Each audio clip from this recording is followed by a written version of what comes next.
amazonienne. Donc on a eu l'autorisation, hein, on a le droit de le faire. On n'est pas au même niveau pour ceux de Guyane, qui entendent parler de montagne d'or. La capacité c'est à peu près, je sais pas moi, 20 fois moins que celle de montagne d'or. Donc dans les produits utilisés aussi c'est beaucoup moins. Alors pourquoi cette usine? Donc là vous êtes sur une mine qui a vu sa naissance, les premières explorations elles ont dû avoir lieu en 1995 à peu près. Alors comment ça se passe? Ça se passe, il y a eu une cartographie de la Guyane qui a été faite par le BRGM et qui a déterminé des zones plus ou moins propices pour l'exploitation aurifère. Ces zones après elles ont été distribuées à des sociétés qui ont bien voulu investir. Donc l'État français a donné ce qu'on appelle des concessions, hein, donc le droit d'utilisation pendant une durée donnée.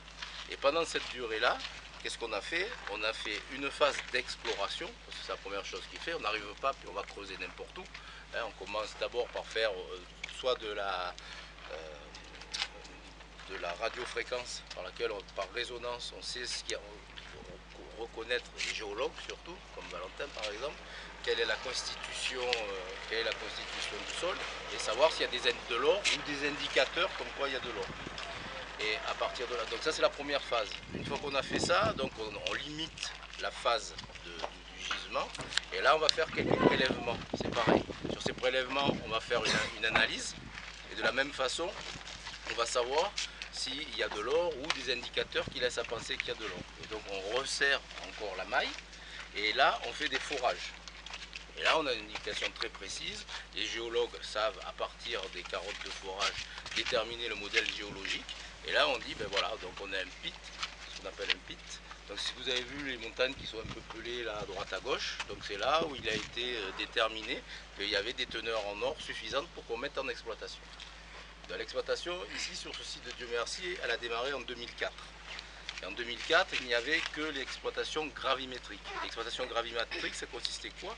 Donc on allait extraire les zones dont je vous ai parlé tout à l'heure, on les faisait passer dans une usine qui faisait que du broyage mécanique. Il n'y avait aucun produit chimique.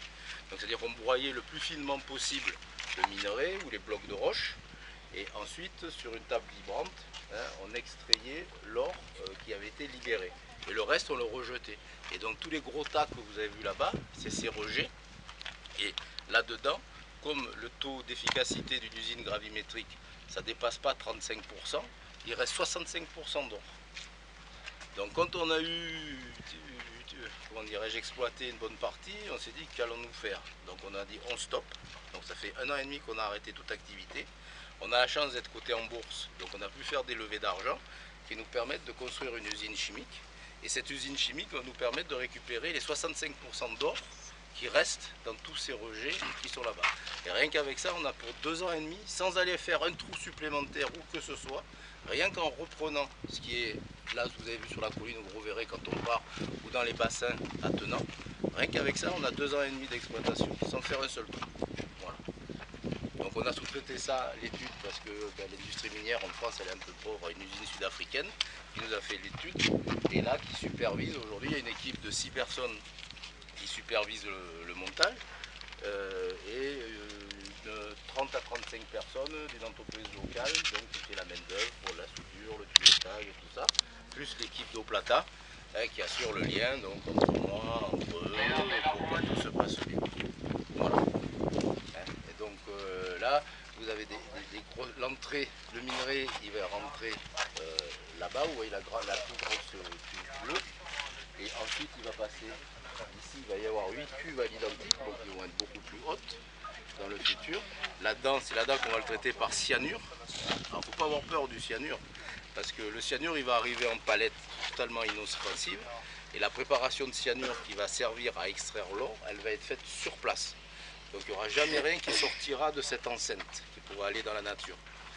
Ce cyanure il va être injecté dans ces cuves, et il va nous permettre de récupérer, d'extraire l'or, de le dissoudre, et après par d'autres procédés un peu plus complexes, on va le récupérer. Et une fois qu'on aura bien épuisé la solution de son or, on a 3 cuves qui vont être ici, dans lesquelles on va injecter un autre produit chimique qui va complètement casser la liaison cyanure. Parce qu'il faut toujours, et ça aussi je pense qu'il faut nos petits jeunes Guyanais, ne pas confondre le mercure et le cyanure. C'est complètement différent. Le mercure, lui, c'est un métal lourd, on ne peut rien faire. Et quand il est dans la nature, effectivement, c'est très nocif. C'est pour ça qu'il faut combattre ces clandestins qui nous en mettent partout dans le Maroni. Tandis que le cyanure, comme on le traite, c'est une liaison chimique. Une fois qu'on a cassé la liaison chimique, il n'y a plus de problème. D'accord? Voilà. Donc avec ça, on espère récupérer les 65% de tout l'or qui est dans nos bassins. Et puis après, on reprendra l'exploitation classique, gravimétrie plus cyanure.